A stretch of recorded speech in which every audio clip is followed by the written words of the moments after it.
number one thing that students need to feel engaged in the classroom is to feel like they are needed.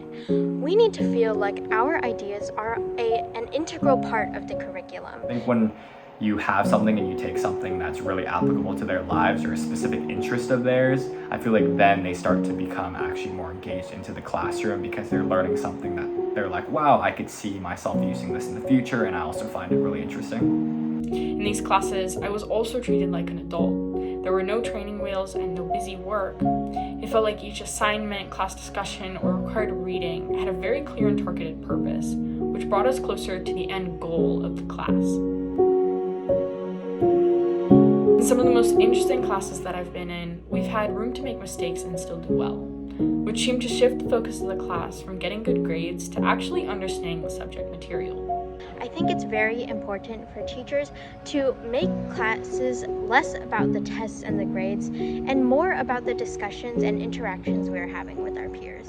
I really appreciate when teachers emphasize personal growth over competition.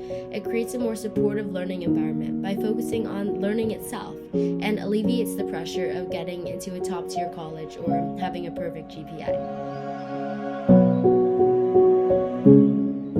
One idea I had for teachers to make learning more engaging for the students is to do a lot more group work and projects. Obviously not everything can be group work, which is totally understandable, but I feel like when you have group work, it develops like teamwork skills, and it's also just more fun to just be around others and discuss with them on what we're working on and how we can help each other improve. I would encourage teachers to try to mix up their teaching style.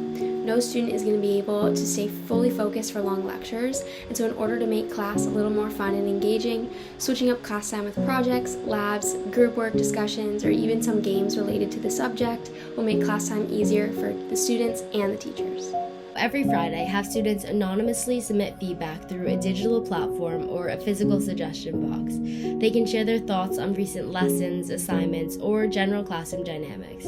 Teachers then dedicate the first 10 to 15 minutes of Monday's class to guide an open discussion on addressing key points from the feedback. When teachers actively respond to our input, it creates a sense of ownership in our learning process. We feel more engaged because we see our suggestions are shaping our classroom experience.